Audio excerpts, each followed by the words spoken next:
आज का सेशन जो है वो सिटी सैनिटेशन एक्शन प्लान के ऊपर है, जो कि दो हिस्सों में बांटा गया है। मैं अपनी स्क्रीन अब शेयर करूंगा। यस, आई होप स्क्रीन आपको दिख रही है, पेज पूरा। यस सर, बट ओके, अगर थोड़ा सा ब्रॉड कर दें तो it will broad, be. Yes yes, I will do that. Yes, yes sir, thank you. Thank you. तो ये जो आज के सेशन का हम आपके साथ डिस्कस कर रहे हैं, ये आपको एसबीएम 2.0 गाइडलाइंस में जो एनेक्स्चर 3A है उसमें आपको मिल जाएगा। आज हम डिस्कस करेंगे 3A और 3B। तो सीसैप, सिटी सैनिटेशन एक्शन प्लान जो है वो दो हिस्सों में बांटा गया है। 3A जो है, एनेक्स 3A, वो फॉर टॉयलेट्स है, और 3B जो है वो फॉर यूज वाटर मैनेजमेंट है। तो स्टार्ट करते हैं आज 3A के साथ। 3A में आपको सीसैप यानी सिटी सैनिटेशन एक्शन प्लान के लिए, जैसे कि कल मैंने बताया था कि इसके लिए एक पोर्टल बन रहा है जहां पे आपको ये सारी इंफॉर्मेशन डालनी है।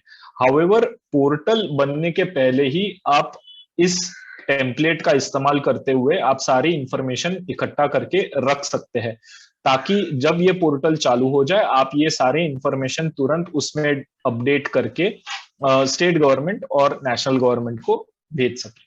तो कौन कौन सी इंफॉर्मेशन आपको आपके निकायों से इकट्ठा करके रखनी है? तो सबसे पहला सेक्शन जो है वो है जनरल इंफॉर्मेशन का। जनरल इंफॉर्मेशन में बेसिकली आपकी सिटी का जो एक बेसिक लोकेशन, वहां पे फिजिकल एस्पेक्ट जैसे कि नेचुरल और बिल्ट एनवायरनमेंट क्या क्या है, और उससे रिलेटेड जुड़े हुए मैप्स। तो लोकेशन में आपको name of the city, district, state, accessibility आपकी सिटी की कैसी है, ट्रेन्स कौन सी ट्रेन या कौन सी हाईवेज आपके सिटी से गुजरते हैं। फिजिकल एस्पेक्ट्स में आपको आपके म्युनिसिपल बाउंड्री या एडमिनिस्ट्रेटिव बाउंड्री दिखानी है, और कितना एरिया आपके म्युनिसिपल काउंसिल, कॉरपोरेशन या नगर परिषद, पंचायत के अंडर आता है वो आपको बताना है। कितने वार्ड्स है ये आपको बताना है। इसी के साथ आपको geographical description of natural environment, यानी अगर आपके सिटी से एक नदी बह रही है, तो वो कौन सी नदी है। अगर आपकी सिटी हिली टाउन है, यानी माउंटेन स्लोप पे बेस्ड है, तो आपको वो भी यहाँ पे डिस्क्राइब करना है। अगर आपके टाउन में बहुत सारे लेक्स है, तो लेक्स के बारे में भी आपको यहाँ पे सारे इंफॉर्मेशन देनी है। ये जो नेचुरल एनवायरनमेंट होता है ये बहुत ही इंपॉर्टेंट होता है अंडरस्टैंड करना, क्योंकि हम जो प्रोजेक्ट कर रहे हैं ये प्रोजेक्ट इसी नेचुरल एनवायरनमेंट को बचाने के लिए या प्रोटेक्ट करने के लिए हम कर रहे हैं। और साथ में जैसे मैंने बताया, मैप्स भी बहुत इंपॉर्टेंट रोल प्ले करते हैं, क्योंकि जब हम मैप्स के ऊपर ये सारा डेटा देखते हैं तो उसको समझना बहुत ही आसान हो जाता है। जैसे कि कल हमने आपको यूज वाटर मैनेजमेंट में मैप्स के मैप्स का सपोर्ट लेते हुए आपको समझाया कि कोर सैनिटेशन एरिया क्या होता है, फ्रिंज एरियाज या पेरी अर्बन एरियाज क्या होता है, कहाँ पे आपको सीवर्ड सैनिटेशन करना है, कहाँ पे आपको नॉन सीवर्ड सैनिटेशन करना है। ये सारा हम आपको बहुत अच्छी तरीके से समझा पाए ऑन अ मैप। तो आपकी सिटी का भी आपको administrative map, ward maps, basic जो चीजें होती है जैसे कि हाईवेज हो गए, मेन रोड्स हो गए, अगर कोई रेलवे स्टेशन होगा, रेलवे लाइंस हो गई, ये सारा आपको डिजिटाइज्ड मैप आपका होना चाहिए। बिकॉज अगर आपके पास डिजिटाइज्ड इंफॉर्मेशन होगी तो उसके ऊपर आप बहुत सारी इंफॉर्मेशन ओवरले करके, जीआईएस का इस्तेमाल करके आप उसके ऊपर बहुत सी इंफॉर्मेशन डाल सकते हैं, और बहुत ही आसानी से आप समझ सकते हैं कि पॉपुलेशन डेंसिटी कैसे चेंज हो रही है, जो जोनिंग करनी है वो कैसे करनी है, कहाँ पे कौन सा सैनिटेशन सिस्टम ऑलरेडी अवेलेबल है, एक्सेट्रा एक्सेट्रा। और एक इंपॉर्टेंट चीज जो आपको डिजिटाइज फॉर्म में रखनी है वो है टोपोशीट। टोपोशीट यानी टोपोग्राफिकल मैप। इसमें बेसिकली इसको दूसरा नाम कंटूर मैपिंग या कंटूर मैप भी कहा जाता है। ये बहुत ही इंपॉर्टेंट हो जाता है फॉर हिली रीजन्स, जैसे कि अभी उत्तराखंड से भी कोई पार्टिसिपेंट जिसमें जुड़े हैं, तो आपके केस में ये मैप तो बहुत ही इंपॉर्टेंट हो जाता है, बिकॉज इसको लेके आपको सीवरेज जोन्स या बेसिक जोनिंग जो करनी है यूज वाटर मैनेजमेंट की, वो इसके ऊपर निर्भर करेगी बहुत ही ज्यादा। In case of other cities, यानी जो प्लेन रीजन में है, वहां पे भी टोपोशीट रिक्वायर्ड होती है, ताकि हम ये समझ पाए कि बाय ग्रेविटी आप यूज्ड वाटर कौन से पॉइंट पे कलेक्ट कर सकते हैं, ताकि वहां पे हम ट्रीटमेंट प्लांट लगवा पाए। नेक्स्ट सेट ऑफ इंफॉर्मेशन है डेमोग्राफिक और ग्रोथ पैटर्न। डेमोग्राफिक यानी पॉपुलेशन रिलेटेड सारा डेटा हम यहाँ पे डालते हैं। तो सेंसस, जो पिछले सेंसस हुए हैं, जितने ज्यादा आपको आपके पास इंफॉर्मेशन अवेलेबल है सेंसस की, डिकेडल जो पॉपुलेशन होती है वो जितनी ज्यादा आपके पास अवेलेबल होगी, उतना ही रिलायबल आप पॉपुलेशन प्रोजेक्शन कर पाओगे। एसबीएम 2.0 कहता है आपको पॉपुलेशन प्रोजेक्शन जो है वो 2055 तक करना है। तो हमें 2025, 2040 और 2055 ये 3 साल के पॉपुलेशन हमें जानने हैं। क्यों जानने हैं? तो 2025 हमारा बनता है बेस ईयर। बेस ईयर यानी ऐसा ईयर जहां पे आपका जो प्रोजेक्ट आप जो प्रपोज कर रहे हो वो प्रोजेक्ट कंप्लीट होके कमीशन हो जाएगा, तो उस साल को हम कहते हैं बेस ईयर। बेस ईयर से 15 साल का डिजाइन पीरियड लेते हैं, तो 2040 ये डिजाइन पीरियड बन जाता है फॉर सीवेज ट्रीटमेंट प्लांट।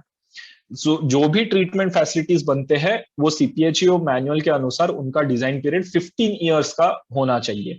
अगर हम डिसेंट्रलाइज्ड ट्रीटमेंट प्लांट्स बना रहे हैं तो उसका डिजाइन ईयर इससे कम भी हो सकता है, बट अगर सेंट्रलाइज्ड फैसिलिटी बना रहे हैं तो 15 इयर्स मिनिमम डिजाइन पीरियड होना चाहिए। और जो सीवरेज नेटवर्क होती है, कलेक्शन और कन्वेंस के लिए जो सीवरेज नेटवर्क्स हम लगाते हैं, उसका डिजाइन पीरियड होता है 30 इयर्स। सो बेस ईयर से 2025 से अगर आप 30 इयर्स आगे जोड़ते हो तो वो 2055 मिलता है। तो ये सिग्निफिकेंस है ये 3 इयर्स का, 2055, 2040 और 2055, 2025, 2040 और 2055। इसी के साथ आपको क्लासिफाई भी करना है कि स्लम्स में कितनी पॉपुलेशन है, कहाँ कितनी हाउस होल्ड्स है, और वहां पे पॉपुलेशन डेंसिटी क्या है, और नॉन स्लम में पॉपुलेशन डेंसिटी और हाउस होल्ड्स कितने हैं, और फ्लोटिंग पॉपुलेशन आपके सिटी में कितना है। अब ये तीनों चीजों का सिग्निफिकेंस या इंपॉर्टेंस बहुत अलग अलग है। कोई भी सिटी को आप ले लीजिए, अगर वहां पे स्लम्स होंगे तो आपको पता है स्लम्स में पॉपुलेशन डेंसिटी जो है वो बहुत ही हाई होती है, राइट। तो वहां पे सैनिटेशन सिस्टम्स का चयन करना बहुत ही डिफिकल्ट बन जाता है, और इसको समझने के लिए हमें ये डेटा की जरूरत पड़ती है। ऑल्सो अफोर्डेबिलिटी जो होती है स्लम्स में रहने वाले लोगों की वो कम होती है। तो अगर वहां पे आप कोई महंगा सा सैनिटेशन सिस्टम लगाते हो, जैसे कि फॉर एग्जांपल आपने ग्रेविटी सीवर्स लगा दिए वहां पे, तो ग्रेविटी सीवर्स चलाने के लिए जो ऑपरेशन मेंटेनेंस कॉस्ट लगेगी, तो वो कॉस्ट आप इन लोगों से रिकवर नहीं कर पाएंगे और इवेंचुअली ये सिस्टम फेल हो जाएगी। तो इस कारणवश भी हमें स्लम कितने स्लम्स है और स्लम रिलेटेड डिटेल्स जो है वो जानना जरूरी होता है। नॉन स्लम पॉपुलेशन तो खैर इंपॉर्टेंट होता ही है, क्योंकि ये मेन टारगेट है आपका, जो यानी ये ऐसी पॉपुलेशन है जो ये सर्विसेज ठीक से अफोर्ड भी कर सकती है। Only thing is density. Density plays a major role. अगर आपको सीवर सैनिटेशन करना है तो पॉपुलेशन डेंसिटी अच्छी खासी होनी चाहिए, ताकि कम किलोमीटर ऑफ पाइप्स में आप ज्यादा से ज्यादा हाउस होल्ड्स जोड़ पाए। और फ्लोटिंग पॉपुलेशन, ऐसे सिटीज जहां पे फ्लोटिंग पॉपुलेशन ज्यादा हो सकती है किसी कारणवश, यानी इसके अलग अलग कारण हो सकते हैं। जैसे फॉर एग्जांपल उत्तराखंड का अगर हम एग्जांपल लेते हैं, तो जो रिलीजियस टाउन्स है जैसे कि हरिद्वार हो गया, ऋषिकेश हो गया, यहाँ पे फ्लोटिंग पॉपुलेशन बहुत ज्यादा है। रेसिडेंशियल पॉपुलेशन यानी परमानेंट पॉपुलेशन जो है वो कम है, बट फ्लोटिंग पॉपुलेशन बहुत ज्यादा है। तो इस केस में फ्लोटिंग पॉपुलेशन को भी हमें मद्देनजर रखना पड़ता है वाइल डिजाइनिंग और while planning the sanitation system. तो कोई सिटीज जो बहुत ही छोटी है, जहां पे टूरिज्म भी नहीं चलता है, रिलीजियस भी कुछ सिग्निफिकेंस नहीं है या इंपॉर्टेंस नहीं है, तो उन सिटीज में आप फ्लोटिंग पॉपुलेशन शायद इंक्लूड भी ना करें। ओके, बट अगर फ्लोटिंग पॉपुलेशन ज्यादा है तो आपको फ्लोटिंग पॉपुलेशन भी अंडरस्टैंड करना इंपॉर्टेंट बन जाता है। जब आपके पास ये सारा डिटेल है तो आपको डिकेडल ग्रोथ रेट निकालना है। जब आपके पास सेंसस का डेटा है तो वहां से आप इजीली डिकेडल ग्रोथ रेट निकाल सकते हैं। डिकेडल ग्रोथ रेट यानी हर 10 साल में कितना पॉपुलेशन ग्रो हो रहा है, कितने परसेंट से पॉपुलेशन ग्रो हो रहा है, इसको हम कहते हैं डिकेडल ग्रोथ। सो मान लीजिए आपका 2011 में था पॉपुलेशन 1 लाख और आगे जाके आपका पॉपुलेशन हो गया 1,10,000। ओके, यानी आपका डिकेडल ग्रोथ रेट हो गया 10%। ओके, तो इस हिसाब से आपको डिकेडल ग्रोथ रेट निकालना है। अभी तीसरा सेक्शन है land use information and development. ये जो सेक्शन है ये आज तक इसको ज्यादा इंपॉर्टेंस नहीं दिया गया था in water and waste water planning. However अभी ये मोस्टली जो मास्टर प्लान्स बनते हैं सिटी के या सिटी डेवलपमेंट प्लान बनते हैं तो उसमें इसको बहुत इंपॉर्टेंस मिलता है। बट अभी वाटर और सैनिटेशन प्लानिंग में भी लैंड यूज पैटर्न समझना और सारे मैप्स जो है वो डिजिटल फॉर्म में होना बहुत ही इंपॉर्टेंट हो जाता है। तो यहाँ पे आपको आपके लैंड यूज पैटर्न के बारे में बताना है कि आपके सिटी में कितना एरिया, स्पेशल एरिया जो है वो रेसिडेंशियल है, कितना कमर्शियल के अंडर है, कितना इंस्टीट्यूशनल के अंडर है, कितना ओपन एरियाज, कितना स्लम्स एक्सेट्रा। और वहां पे आपको पॉपुलेशन ग्रोथ दिखाना है कि कौन सा एरिया, यानी ये आपको मैप के ऊपर दिखाना है कि कौन से एरिया में कितना पॉपुलेशन या पॉपुलेशन डेंसिटी है।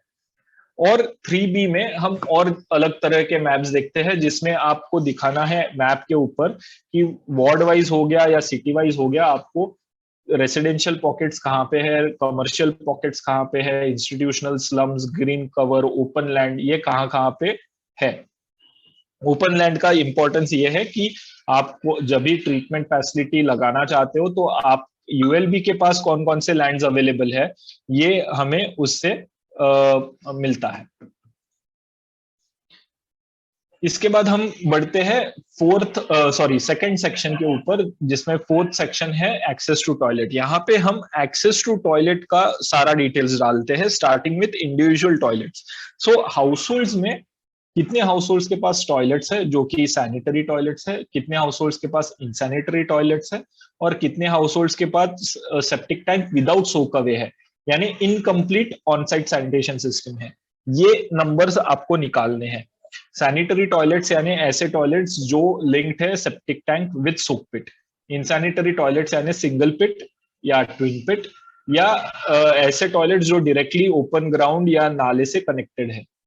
और तीसरा तो मैंने ऑलरेडी बताया, सेप्टिक टैंक विदाउट सोक अवे यानी incomplete on site sanitation system है। फिर आते हैं कम्युनिटी टॉयलेट्स, यानी कितने घर या कितने लोग कम्युनिटी टॉयलेट्स पे डिपेंडेंट है। सो नंबर ऑफ हाउसहोल्ड्स, कितने घर कम्युनिटी टॉयलेट्स पे डिपेंडेंट है, उनकी लोकेशंस क्या क्या है, ये मैप के द्वारा आपको दिखाना है, नंबर और लोकेशंस। उसके बाद हर जगह पे कितने सीट्स है अवेलेबल, कितने सीट्स फंक्शनल है, कितने नॉन फंक्शनल है, और कितने कम्युनिटी टॉयलेट्स को सेप्टिक टैंक विदाउट सोक पिट है। ओके, ये इंफॉर्मेशन आपको निकालनी है। फिर नंबर आता है पब्लिक टॉयलेट्स का और यूरिनल्स का। उसमें नंबर ऑफ लोकेशंस यानी कहाँ कहाँ पे पब्लिक टॉयलेट सिचुएटेड है, नंबर ऑफ सीट्स पर ब्लॉक यानी कितने वाटर क्लोजेट्स WC कितने सीट्स पर ब्लॉक है, फिर फंक्शनल स्टेटस कितने फंक्शनल है कितने नॉन फंक्शनल है, और कितने पब्लिक टॉयलेट्स में सेप्टिक टैंक्स है बट उसके बाद सोक पिट नहीं है, उसका नंबर आपको निकालना है।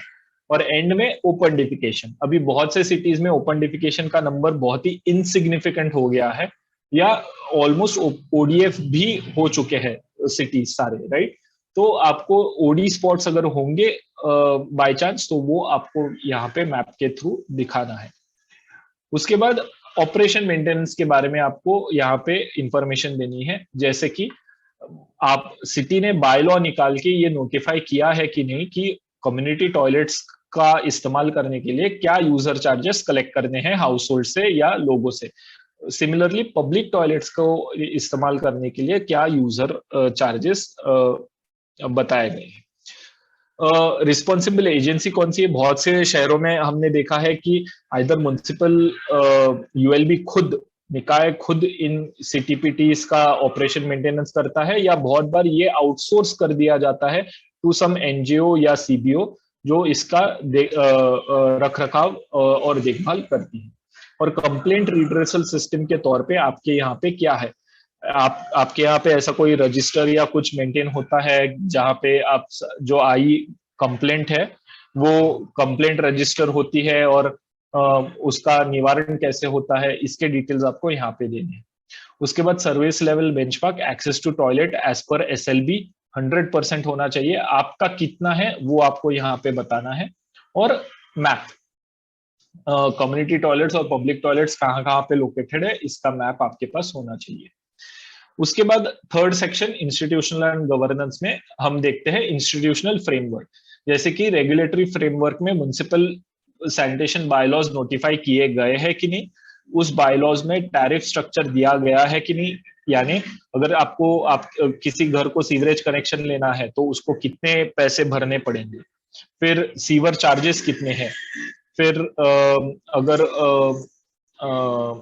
सिटी कम्युनिटी टॉयलेट यूज कर रहे हैं तो यूजर फीस कितनी है, पब्लिक टॉयलेट यूज कर रहे हैं तो उसकी यूजर फीस कितनी है, ये सारे डिटेल्स म्युनिसिपल सैनिटेशन बायलॉ में होने चाहिए। तो ये आपके निकाय ने सैनिटेशन बायलॉज नोटिफाई किए हैं कि नहीं, इसके डिटेल्स। उसके बाद स्टेट सैनिटेशन स्ट्रैटेजी, आपके स्टेट की सैनिटेशन स्ट्रैटेजी स्टेट बना रहा है या बन गया होगा, तो ये आपको यहाँ पे लिखना है कि आपके पास स्टेट सैनिटेशन स्ट्रैटेजी अवेलेबल है कि नहीं। उसके बाद इंस्टीट्यूशनल अरेंजमेंट्स, यानी निकाय में आपके निकाय में कौन कितने पद सैनिटेशन से जुड़े हुए हैं और उनके नंबर्स, यानी फॉर एग्जांपल कितने सैनिटरी इंस्पेक्टर्स है, कितने स्वीपर्स है, कितने इंजीनियर्स है, एक्सेट्रा एक्सेट्रा, ये सारे डिटेल्स आपको यहाँ पे देने हैं। फिर आता है गवर्नेंस रिफॉर्म। गवर्नेंस रिफॉर्म में आपके पास ई गवर्नेंस की सुविधा है कि नहीं, यानी आपके निकाय का वेबसाइट है कि नहीं, वेबसाइट के थ्रू आप प्रॉपर्टी टैक्स या सैनिटेशन टैक्स कलेक्ट कर रहे हैं कि नहीं, इन सारी डिटेल्स इंफॉर्मेशन आपको यहाँ पे 5C में देनी है। फिर आता है कैपेसिटी एनहांसमेंट। कैपेसिटी एनहांसमेंट में हम ह्यूमन रिसोर्स डेवलपमेंट के लिए कौन कौन से प्रकार के ट्रेनिंग, जैसे कि ये ट्रेनिंग जो आप ले रहे हैं ये भी आप इसमें दिखा पाएंगे कि हमारे इसमें कितने लोग है जो ऐसी ट्रेनिंग अटेंड करते हैं और कौन सी संस्था ये ट्रेनिंग लेती है। तो ये सारे डिटेल्स आपको इस 6 सेक्शन में आपको देने हैं। और लास्ट और बहुत ही इंपॉर्टेंट सेक्शन है गैप एनालिसिस। अब तक आपने जितना भी डेटा इसमें भरा है उस डेटा और जो रिक्वायर्ड इंफ्रास्ट्रक्चर है उस दोनों के बीच का अंतर, गैप आपको यहाँ पे दिखाना है। यानी अगर 2025 में आपको एक्सेस टू टॉयलेट 100% करना है तो कितने इंडिविजुअल टॉयलेट्स, कितने सिटीज, कितने पीटीज आपको यहाँ पे बनवाने पड़ेंगे। फिर जो जितना भी अवेलेबल इंफ्रास्ट्रक्चर है वो फंक्शनल है कि नहीं वो आपको यहाँ पे बताना है। तो इस तरह से आपको गैप आइडेंटिफाई करनी है with respect to toilets, okay, with respect to access to sanitation आपको यहाँ पे, और एक्सेस टू टॉयलेट आपको यहाँ पे सारे गैप्स आइडेंटिफाई करके लिखनी है। अब ये गैप्स अगर आपको सेटिस्फाई करने हैं, मान लीजिए आपको 5000 इंडिविजुअल टॉयलेट्स बनवाने हैं, उसके लिए आपको सब्सिडी देनी है। फिर आपको मान लीजिए 20 कम्युनिटी टॉयलेट्स बनवाने हैं जिसमें हर टॉयलेट में 10-10 सीट्स है, और आपको मान लीजिए 20 पब्लिक टॉयलेट्स बनाने हैं और हर पब्लिक टॉयलेट में मान लीजिए अगेन 10 सीट्स है। तो इन सब बनवाने के लिए आपको कितने फंड्स रिक्वायर्ड है वो आएगा पहले कॉलम में, फंडिंग रिक्वायरमेंट के पहले कॉलम में। अब इसमें से सेंट्रल गवर्नमेंट का शेयर कितना होगा ये आपको यहाँ पे डालना है। जैसे कि हमने कल बताया था फॉर नॉन हिली स्टेट्स 50-50% है, और फॉर हिली स्टेट्स 90% सेंट्रल शेयर है, 10% स्टेट शेयर। तो सेंट्रल का शेयर कितना होगा, स्टेट का शेयर कितना होगा, अगर यूएलबी खुद से पैसा डाल सकती है तो उनका शेयर कितना होगा, और अगर कोई अदर फंडिंग सोर्सेस है जैसे कि एक्सटर्नल बैंक्स हो गए, जैसे कि वर्ल्ड बैंक हो गया, एशियन डेवलपमेंट बैंक हो गया, या CSR के थ्रू आपको कोई फंड्स मिल रहे हैं, तो वो आप यहाँ पे स्पेसिफाई कर सकते हैं। तो in the end addition of the 4 columns should be equal to total fund requirement. Central plus state plus ULB plus others का टोटल जो है वो टोटल फंड रिक्वायरमेंट होना चाहिए। ओके, तो इस तरह से आपको city sanitation action plan part 3A जो कि टॉयलेट से जुड़ा हुआ है वो आपको भरना है। यहाँ पे हम छोटा सा ब्रेक लेते हैं। मैं जानना चाहूंगा कि आपको अब तक जो मैंने बताया है उसमें कोई डाउट्स या क्वेरीज हो तो वो मैं लेना चाहता हूं, ताकि हम अगले सेक्शन की ओर बढ़ पाए, जो कि बहुत ही सिमिलर है। बट ये जो है एक्सेस टू टॉयलेट, ये बहुत ही इंपॉर्टेंट है क्योंकि ये डॉक्यूमेंट करता है SBM 1 में आपके निकाय ने कितनी प्रोग्रेस की है। तो यहाँ पे कोई डाउट होगा तो प्लीज खुद को अनम्यूट कीजिए और आप सवाल हमें कर सकते हैं। यस, किसी को कोई प्रश्न होगा तो प्लीज मैं 1 मिनट का ब्रेक लूंगा और पूछना चाहूंगा कि किसी को अगर कोई प्रश्न है तो अनम्यूट करके प्लीज पूछे।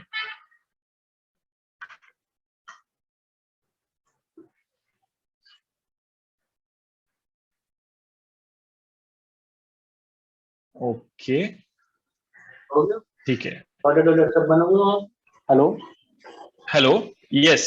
हाँ प्रणाम सर, जो फतेहगंज तस्वीर बोल रहा हूँ। बोलिए। सर हमारे यहाँ स्लम एरिया है नहीं इस समय, क्या दिखाना जरूरी है? नहीं नहीं, आपके यहाँ पे अगर स्लम होगा, नोटिफाइड स्लम होगा तो वो आपको दिखाना है, नॉन नोटिफाइड होगा तो वो भी आपको दिखाना है। बट आपको लिखना पड़ेगा कि ये स्लम नोटिफाइड है या इतने नोटिफाइड स्लम है और इतने नॉन नोटिफाइड स्लम है।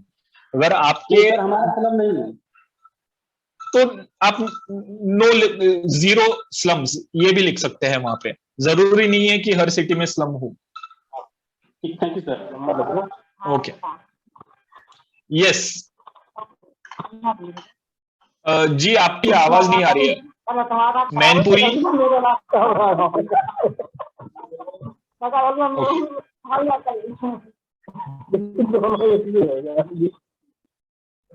मैनपुरी नगर परिषद कुरावली के ईओ साहब, आप अगर कुछ कहना चाहते तो आपकी आवाज हमें नहीं आ रही है। अगर गलती से माइक अनम्यूट हो गया होगा तो आप प्लीज म्यूट कर दीजिए।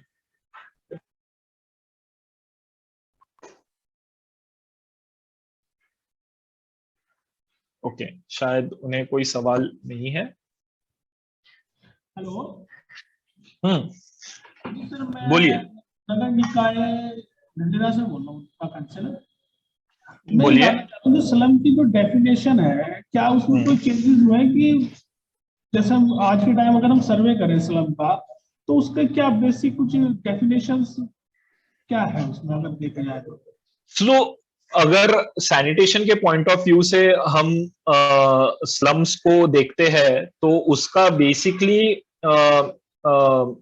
डेफिनेशन ये बनता है कि ऐसे एरियाज जहां पे आप इंडिविजुअल लेवल पे वाटर और सैनिटेशन ये दोनों चीजें आप नहीं प्रोवाइड कर सकते हैं। ओके, यानी अगर ऐसे एरिया जहाँ पे घरों के पास खुद के इंडिविजुअल टॉयलेट्स नहीं बन सकते क्योंकि जगह ही नहीं है, फिर हर घर में आप टैप नहीं दे पा रहे हो, वहां पे आपको कम्युनिटी टैप देने पड़ते हैं, तो ऐसे जगहों को हम स्लम कहते हैं।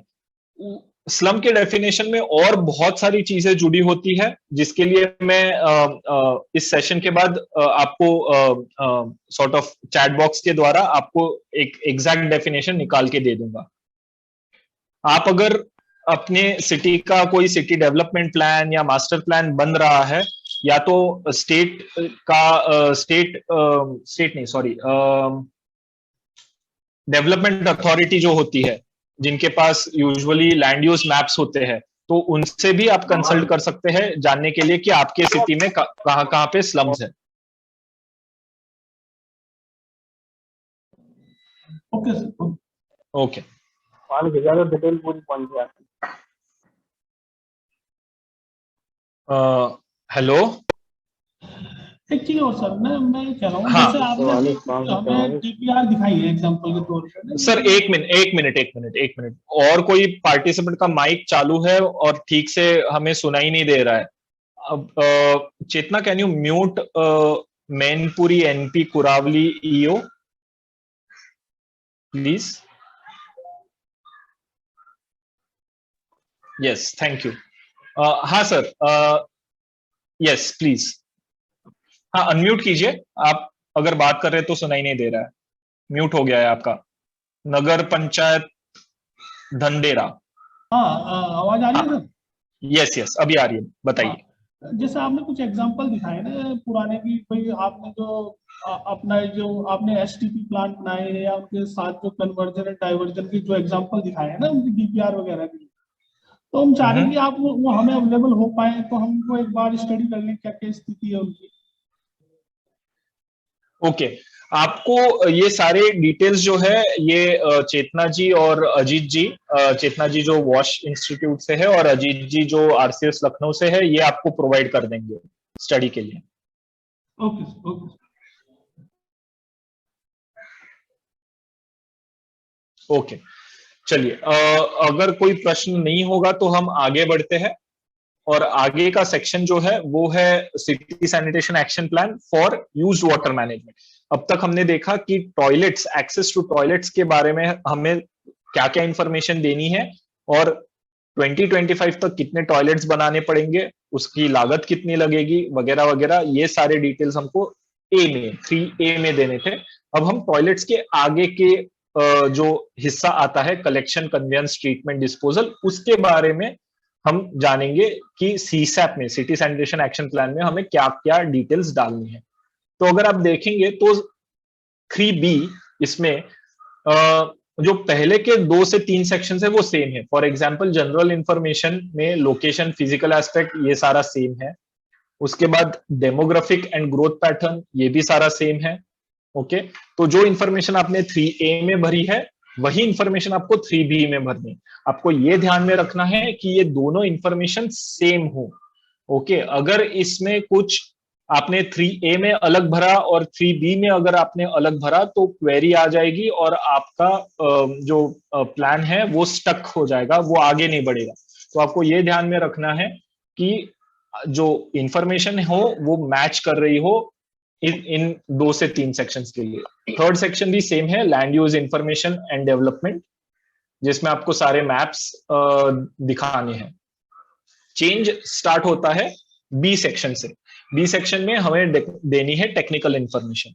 अब इसमें सबसे पहले हमें देना है जो एग्जिस्टिंग इंफ्रास्ट्रक्चर है, यानी अगर आपके निकाय में कुछ एरियाज में सीवर पड़ी है और एक एसटीपी भी है या एफएसटीपी भी है, तो ये सारे डिटेल्स आपको यहाँ पे देने हैं। तो देखते हैं क्या क्या डिटेल्स भरने हैं।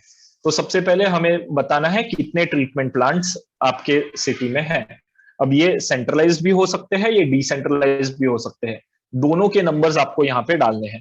फिर आपके निकाय में अगर एफएसटीपी है तो ये भी आपको यहाँ पे लिखना है कि कितना कौन सा यानी कितने एफएसटीपी है और उसका डिजाइन कैपेसिटी क्या है। फिर एग्जिस्टिंग सीवर्स, कितने किलोमीटर्स के सीवरेज आपके सिटी में ऑलरेडी है और स्पेशली वो कितना एरिया कवर कर रहा है। ड्रेन्स, कितने किलोमीटर्स ऑफ ड्रेन्स है। इसमें अगर आप क्लासिफाई कर सको कि लाइन्ड और अनलाइन्ड ड्रेन्स, कवर्ड और अनकवर्ड ड्रेन्स, तो बहुत ही अच्छा है। ये सारी इंफॉर्मेशन बहुत ये दर्शाती है कि आपने बहुत ही अच्छे तरीके से आपके सिटी का स्टडी किया है।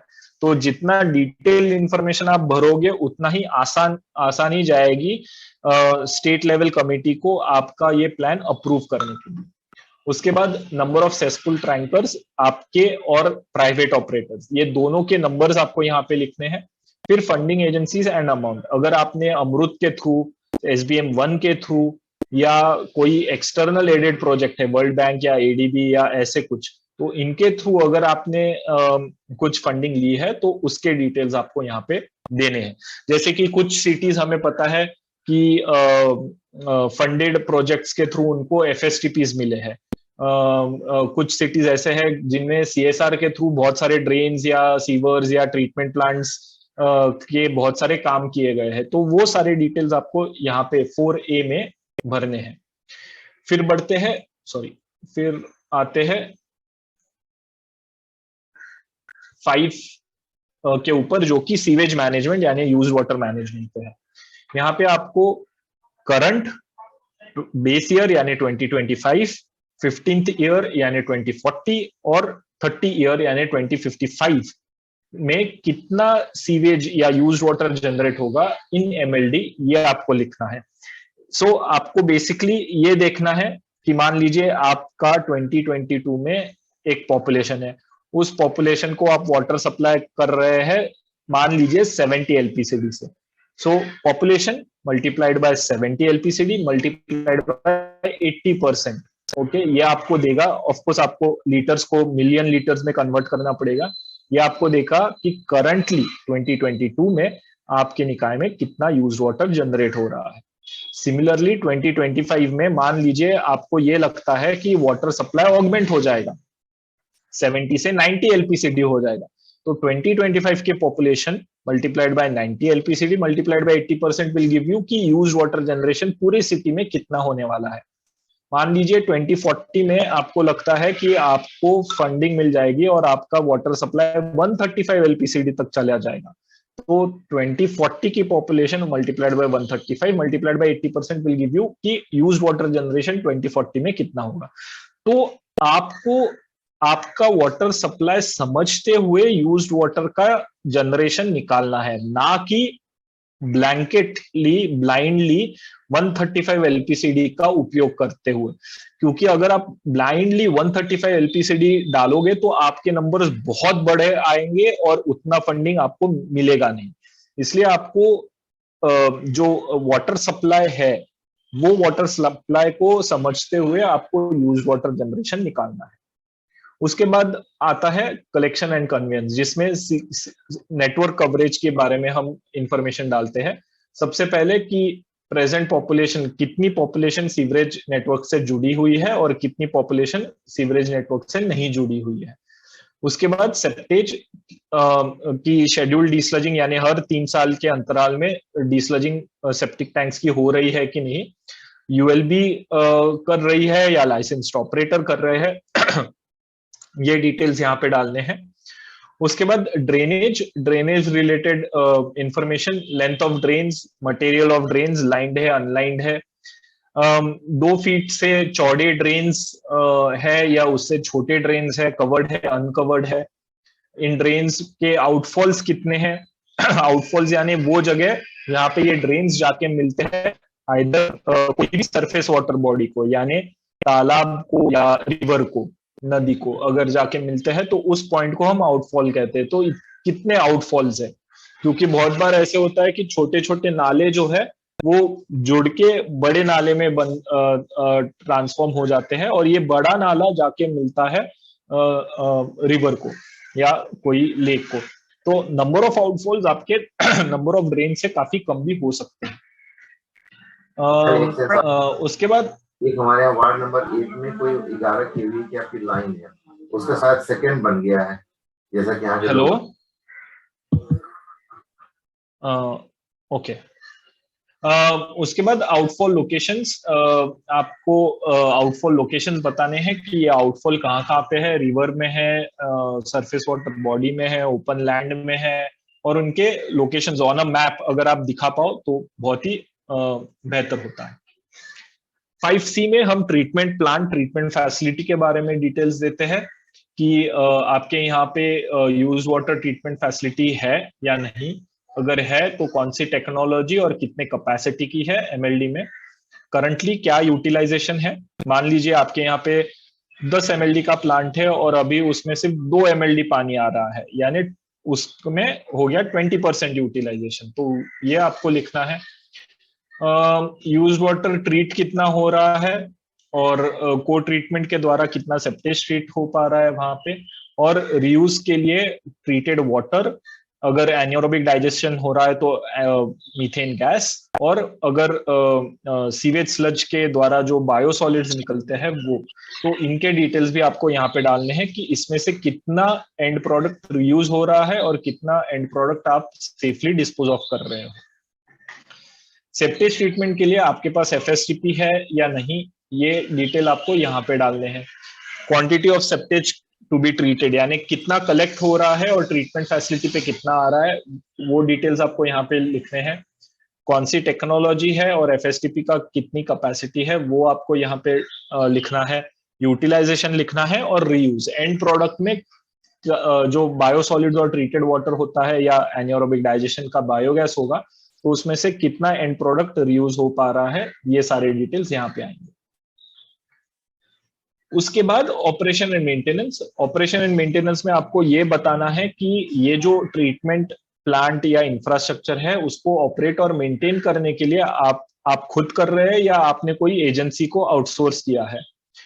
फिर यूजर चार्जेस क्या है डीस्लजिंग के, यानी अगर डीस्लजिंग सर्विस प्रोवाइड हो रही है तो on an average user charge कितने हैं, 800, 1000, 2000, 3000, 4000 जो भी है वो आपको यहाँ पे लिखना पड़ेगा। Operation and maintenance of treatment facility, treatment facility का ऑपरेशन एंड मेंटेनेंस कॉस्ट आपको एनुअली या मंथली कॉस्ट आपको यहाँ पे लिखनी है। और कॉस्ट रिकवरी, ये बहुत ही इंपॉर्टेंट है कि आपका जो ऑपरेशन मेंटेनेंस कॉस्ट आ रहा है उसमें से आप कितना कॉस्ट रिकवर कर पा रहे हो। अगर आपको कल का मेरा सेशन याद आ रहा होगा तो उसमें मैंने बताया था कि ट्रीटमेंट प्लांट का कैपेक्स सेंट्रल गवर्नमेंट बेयर करने वाली है, ओपेक्स नहीं बेयर करने वाली है। तो ओपेक्स आपको पूरी तरह से रिकवर करना है हाउस होल्ड्स के थ्रू, और इसलिए आपको कॉस्ट रिकवरी का प्लान भी ठीक से आपका बनना चाहिए। फायदा नहीं है वैसे, अगर चाहो तो यहाँ पर मिलती है मार्केट यहीं पर क्वारसी चौराहे से। फिर एग्जिस्टिंग यूज्ड वाटर, तो ऊपर वाला था सेप्टेज के लिए। नेक्स्ट है यूज्ड वाटर कलेक्शन, कन्वेंस और ट्रीटमेंट के लिए कि रिस्पॉन्सिबल एजेंसी कौन सी है, हाउस होल्ड का सैनिटेशन टैरिफ कितना है मंथली सीवरेज के लिए, कंजर्वेंसी टैक्स अगर आप प्रॉपर्टी टैक्स के थ्रू ही कलेक्ट कर रहे हैं तो वो कितना परसेंट है, प्रॉपर्टी टैक्स का कितना percent as a conservancy tax लेते हैं। कंजर्वेंसी यानी ये जो सैनिटेशन रिलेटेड इंफ्रास्ट्रक्चर है उसको ठीक से चलाने के लिए जो टैक्स आप लगाते हो हाउस होल्ड्स के ऊपर, उसको हम कंजर्वेंसी टैक्स कहते हैं। वो कंजर्वेंसी टैक्स बहुत बार प्रॉपर्टी टैक्स में जुड़ा हुआ रहता है, तो हाउस होल्ड के पास सिर्फ एक ही पर्ची जाती है प्रॉपर्टी टैक्स, और प्रॉपर्टी टैक्स के अंदर बहुत सारे सब क्लासेस होते हैं जिसमें कंजर्वेंसी टैक्स एक क्लास होता है।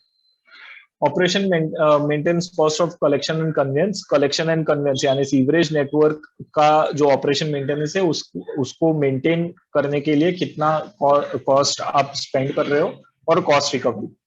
मेरे ख्याल से जितने भी प्रतिभागी आज इस ट्रेनिंग में जुड़े हैं, मोस्ट ऑफ द यूएलबीज के पास शायद ट्रीटमेंट फैसिलिटी हो ही ना, यानी एफएसटीपी, एसटीपी या even sewerage for that matter शायद हो ही ना। तो 3B में डालने के लिए आपके पास बहुत ही कम डेटा है, बट द थिंग इज आपको ये डेटा डालना बहुत जरूरी है। अगर नहीं होगा तो भी आपको लिखना पड़ेगा कि 0 है या अवेलेबल ही नहीं है ये इंफ्रास्ट्रक्चर। फिर बारी आती है सर्विस लेवल बेंचमार्किंग की। सर्विस लेवल बेंचमार्क में बहुत सारे अलग अलग इंडिकेटर्स दिए गए हैं, जैसे कि coverage of sewerage network. Coverage of sewerage network यानी आप यहाँ पे डालोगे कि कितना एरिया कवर्ड है सीवरेज नेटवर्क से। 100% होना चाहिए before implementation of the project, यानी करंटली कितना है और after implementation of the project कितना होगा। उसके बाद collection efficiency of sewerage network, यानी टोटल हाउस होल्ड्स, कितने हाउस होल्ड्स सीवरेज नेटवर्क से जुड़े हैं और प्रोजेक्ट के पहले और प्रोजेक्ट के बाद। ध्यान में रखिए collection coverage of sewerage network ये एरिया के ऊपर बेस्ड करता है, और कलेक्शन एफिशिएंसी ये नंबर ऑफ हाउस होल्ड्स के ऊपर डिपेंड करता है। Adequacy of sewage treatment capacity, यानी जितना यूज वाटर जनरेट हो रहा है उतने की ट्रीटमेंट कैपेसिटी है या नहीं, 100% होनी चाहिए, आपके पास कितनी है। मान लीजिए आपके यहाँ पे 10 mld पानी जनरेट हो रहा है और आपके पास सिर्फ 5 mld का प्लांट है, यानी 5 mld वेस्ट वाटर जो है 50% ऑफ यूज्ड वाटर ये अनट्रीटेड जाता है, तो एडिक्वेसी आपकी यहाँ पे आ जाएगी 50%। क्वालिटी ऑफ सीवेज ट्रीटमेंट, इसके लिए जो मंथली सैम्पलिंग होती है एसटीपी में ट्रीटेड वाटर की, वो 12 सैंपल्स में से कितने सैंपल्स फेल कर गए उसके ऊपर डिपेंड करता है क्वालिटी ऑफ सीवेज ट्रीटमेंट। तो मान लीजिए 12 में से 2 या 3 सैंपल्स अगर आपके फेल कर जाते हैं तो आपका क्वालिटी ऑफ सीवेज ट्रीटमेंट 90% आ जाएगा। 3 डिवाइडेड बाय कितना आ जाएगा, 75% आ जाएगा। 3 डिवाइडेड बाय 12 यानी 1/4 ऑफ 100%, 25% फेल कर गए, 75% पास कर गए, तो क्वालिटी ऑफ सीवेज ट्रीटमेंट आपका 75% आ जाएगा। उसके बाद extent of reuse and recycling, मान लीजिए आप 5 mld ट्रीट कर रहे हैं, उसमें से मान लीजिए आप 2 mld रीयूज कर पा रहे हैं ट्रीटेड वाटर, तो 2 डिवाइडेड बाय 5 मल्टीप्लाइड बाय 100 ये 40% आपका रीयूज आ जाएगा। तो बेंचमार्क कहता है कि 20% इज गुड, आपका अगर 40 है तो यानी बहुत ही अच्छा है। यूजुअली केस ये होती है कि मोस्ट ऑफ द वाटर ये सेफली डिस्पोज ऑफ हो जाता है नदी में, तो रीयूज बहुत ही कम होता है, इसलिए उन्होंने 20% का बेंचमार्क दिया है। Extent of cost recovery for used water management, वो 100% होनी चाहिए। हालांकि 100% अच्छे सिटीज की भी नहीं होती है, वो काफी कम रहती है।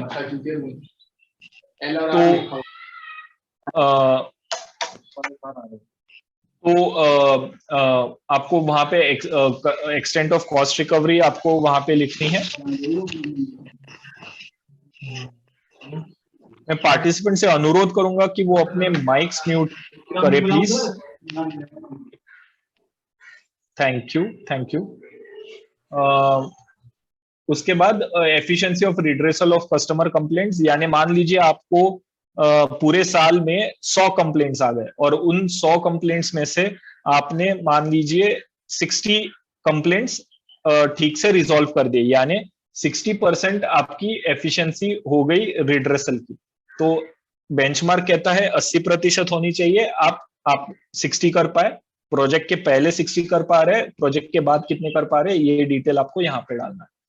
Efficiency of collection of sewage और यूज वाटर चार्जेस, ये बेसिकली टैक्स, आप सीवरेज टैक्स कितना कलेक्ट कर पा रहे हो उसके डिटेल्स। 90% बेंचमार्क है, करंटली आप कितना कर रहे हो वो वहां पे लिखना है, और आप प्रोजेक्ट के बाद कितना करोगे वो आपको वहां पे लिखना है। उसके बाद एक्सेस टू टॉयलेट 100% होना चाहिए, शेड्यूल डिस्चार्जिंग 100% होना चाहिए, अभी फिलहाल कितना है और प्रोजेक्ट के बाद कितना होगा ये डिटेल आपको वहां पे लिखना है। तो इस तरह से आपको SLB सर्विस लेवल बेंचमार्क के डिटेल्स CSAP में डालने हैं। उसके बाद बारी आती है मैप्स की। मैप्स में आपको 3 चीजें दिखानी है, ये यहाँ पे गलती है, एक्सेस टू टॉयलेट्स आप कैसे दिखाओगे, यानी आप CTPT के लोकेशंस दिखा दोगे, कितने घरों के पास टॉयलेट्स है वो आप दिखा पाओगे। उसके बाद शेड्यूल डिस्लजिंग कितने घरों की हो रही है वो आप दिखा पाओगे, सीवरेज नेटवर्क कहाँ पे डले हैं वो आप दिखा पाओगे, ट्रीटमेंट फैसिलिटी कहाँ पे लोकेटेड है वो आप दिखा पाओगे। तो ये सारी जो चीजें हैं ये आपको डिजिटल मैप पे दिखाना है। उसके बाद सेक्शन आता है इंस्टीट्यूशनल एंड गवर्नेंस, जिसमें रेगुलेटरी फ्रेमवर्क यानी सैनिटेशन बायलॉज, ये अगेन 3A से सेम ही है। सो आप 3A में जो भी भरेंगे वही सेम चीजें आप यहाँ पे भी भर पाओगे। नेक्स्ट सेक्शन आता है कैपेसिटी एनहांसमेंट का, ये भी सेक्शन सेम है कि यहाँ पे आपके आप कौन कौन सी ट्रेनिंग्स अटेंड करते हैं, कितने लोग अटेंड करते हैं और कितना स्टाफ आपका ट्रेन होता है। और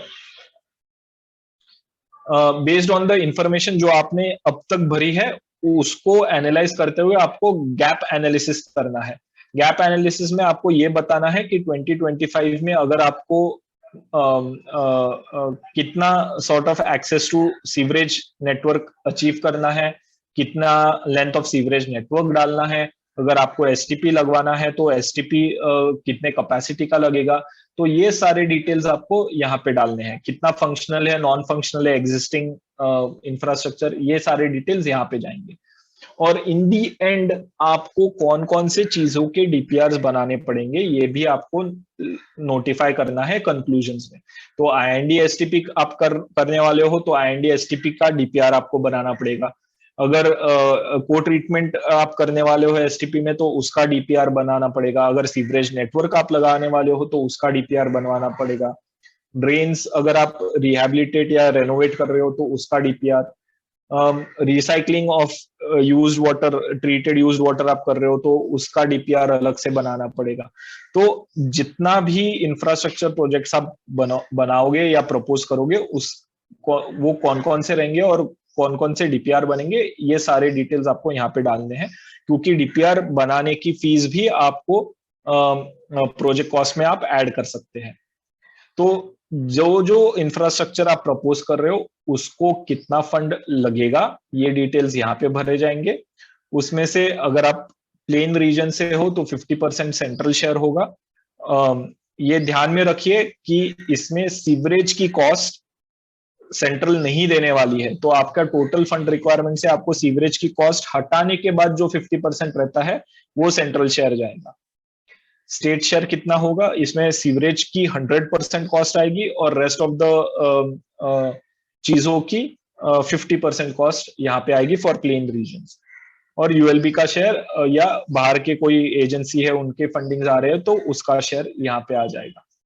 और आपको एक रोड मैप दिखाना है कि आप 2021-22 में सिटी, ये एक्चुअली स्टेट के लिए है कि एट स्टेट लेवल कितने सिटीज ओडीएफ प्लस प्लस और वाटर प्लस अचीव कर लेंगे by the year 2022, financial year 21-22, financial year 22-23, ऐसे करते हुए 25 बेस ईयर तक 2025-26 तक कितने यूएलबीज ओडीएफ प्लस प्लस और वाटर प्लस अचीव कर पाएंगे, ये सारे डिटेल्स स्टेट को यहाँ पे देने हैं।